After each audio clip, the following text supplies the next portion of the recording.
We are on Challah, Perek Dalid, Mishnah Dalid, fourth Mishnah in the fourth and final chapter of Masechet Challah. We're talking about, the Mishnah is continuing its discussion of tziruf, if I can combine, if I have kav of one thing and a kav of another. Remember that a kav is not the chi of Challah. The minimum quantity we need in order to be mechayav Challah is 5/4 of a kav.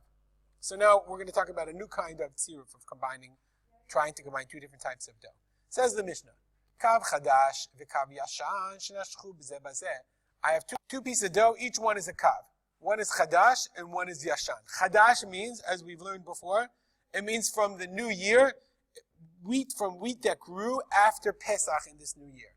And yashan was wheat that grew before Pesach, before the bringing of the Korban HaOmer.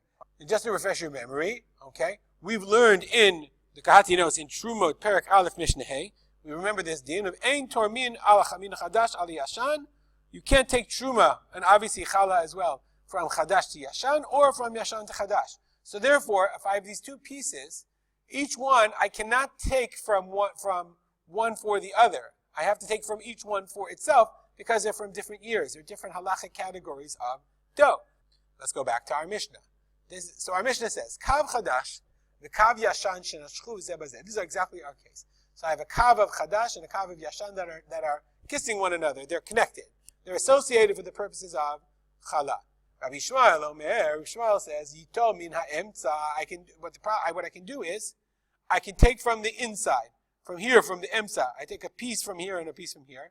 That's equal to 1/24 of each of the entire challah. Why? Then I'm not taking from chadash and yashan. Essentially, what I'm doing.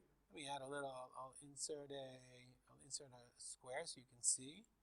Essentially what I'm doing is I'm taking this piece. I can even make it smaller. I'm taking a small piece from the chadash for the chadash and a small piece from the yashan for the yashan, and there we go, and everything is very good, and I give it to the kohen. Okay, that's what that's what the Bartanura says. You told me to emsa mimakom shloshchin ze'etzeh nimsa mashrish mishnehem. Chachamim osrim. Chachamim say no. Why? Sharoes savur shemutar litrom ulasar min chadash al yashan or min yashan al chadash. Because the Chachamim say even though technically this is kosher and it really works, what about marit ayin? What are people going to think when they see you doing this? It's going to cause all kinds of problems. New discussion in our Mishnah. Let's say I don't have chadash and yashan. Let's move this to the side. I just have one kav of yashan. I have one kav. Only going to deal with this kav, and I take off challah from it. Says the Mishnah. Hanatel challah min hakav. Rabbi Akiva omer challah. The chachamim omrim eina challah.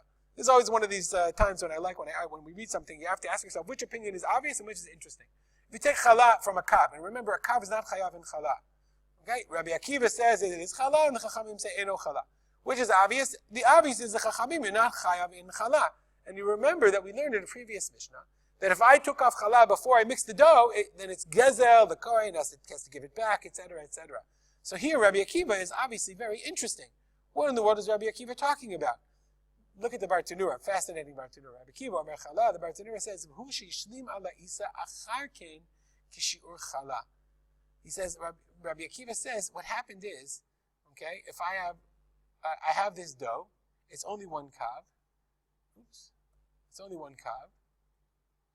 And then after I took off that kav, let me see if I can work this out. After I took off the challah from the kav, I added a little more, and I made it 5/4 of a kav. So after I took off challah, then it became the shear was chayav. Okay, the kevan de nishlama shiur have challah lemafreya. Once since the shear is added on afterwards, this turns out to be 5/4 of a kav. So lemafreya retroactively, when I took off the challah, it was challah. Chachamim omrim eina challah. Chachamim say, sorry, that's not challah. We don't say challah lemafreya. What I want to point out is, I'm sure there are other opinions. The Kahati quotes the Bartanura. But the Bartanura is fascinating because what we see here, the Bartanura couldn't imagine the idea that it would be challah if it wasn't an issue of lemafreya later on. Where there's no possibility. How could you say it's challah if it's not chayav? So therefore, the Bartanura says Rabbi Akiva must be talking about a case of lemafreya. You add it on later on, and therefore Rabbi Akiva says you can have challah lemafreya. He says halacha is like chachamim, but it's very difficult to understand what the idea. How could you say if I take off challah before it's even chayav, and when I add it later on, then it was retroactively chayav? It's a very strange halacha according to Rabbi Akiva. I dedicate the learning to the memory of my father, and we'll stop here. If you have comments or maybe you want to explain to me Rabbi Akiva's position, email me at arsporter@gmail.com.